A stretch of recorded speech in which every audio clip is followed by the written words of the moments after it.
school. My mornings are like the intro to a movie. I'll set the scene. A lone camera follows me out of the band room. Crashing cymbals and scattered trumpet blasts fade as a chilly breeze smacks me in the face. I step outside for a brief moment to catch my breath and re-enter the high school. I stop and chat with the monitors for a minute, and a smile creeps across my face. As I head up the stairs, the soundtrack builds. Some late 2000s pop tune crackles over the muffled hum of the PA. Mr. Rothstein's voice cuts in and out. I lock eyes with a few of my buds. Handshakes are exchanged. Not cheap high fives, but business-like shakes. We like to keep it classy. The camera comes to an abrupt halt as I stop just short of my first period class. I catch up with a passing teacher, and then fade into the classroom. The scene closes, and you can just barely see the huge grin on my face. It's abnormal for a teenager to be laughing at 8 a.m. on a Monday. Most depictions of a sleepy American teen would lead you to believe that something catastrophic must happen to cause enough joy at such an ungodly hour to draw a smile out of an overworked, sleep-deprived high schooler. And yet, if you looked around my first period class on almost any given day this past year, I was never alone. Something special must take place to facilitate this phenomenon.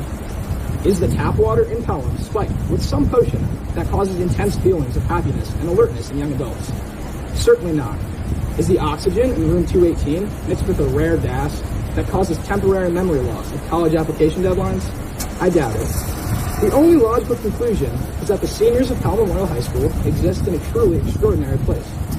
After 4 years of investigating this hypothesis, I can confirm that there is something magical about this school. It can best be summed up in one word: community. Throughout my time at PMHS, I can never say I felt alone. And this isn't because I have a million friends who constantly shower me with love and kindness and affection. In fact, the opposite could be true, and I would still feel at home. This is the secret to our school's magic. This is why a class of drowsy teens can be so alert and joyful at the crack of dawn. It is the hard work of a multitude of teachers, administrators, parents, and coaches that allow for this marvel. Every single person that I have met who is involved with the school has a single concern at the forefront of their mind: the student.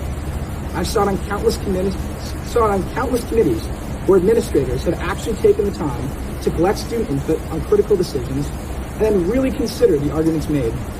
I've talked to many teachers who could be off working top-level corporate jobs, but who remain because they love students.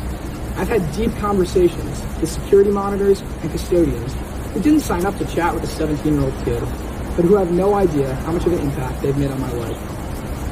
In fact, it would be difficult for me to walk the floor of the high school without stopping at least one person who's made a difference in my life. This community is what makes PMHS so special. I'll be the happiest man in the world if I can find a place where everyone cares as much about people as they do here. But I'm skeptical of that places out there. If the start of my day is like a movie's intro, that means the end of my day is like the credits. I guess graduation would be the final episode in the longest series of movies ever released. And unfortunately, due to unforeseen circumstances, it won't be shot exactly as I imagined it. So let's all take some time, picture the perfect ceremony takes place. We're all on Franklin Field, I'm standing in my blue cap and gown, looks pretty good.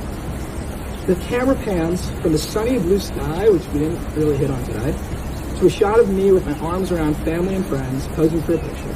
Proud teachers and bored siblings look on, and the shot fades over a landscape of the stone castle where we spent so many days together. What would my credits be? What would the end of my movie look like? There would be a list of every teacher who sat with me after class and humored me by listening to some crazy argument. They would be filled with screenshots of every wonderful tradition we have here at Home History.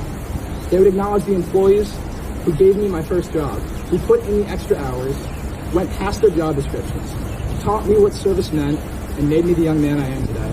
They would be the longest credits you've ever seen. Thank you very much.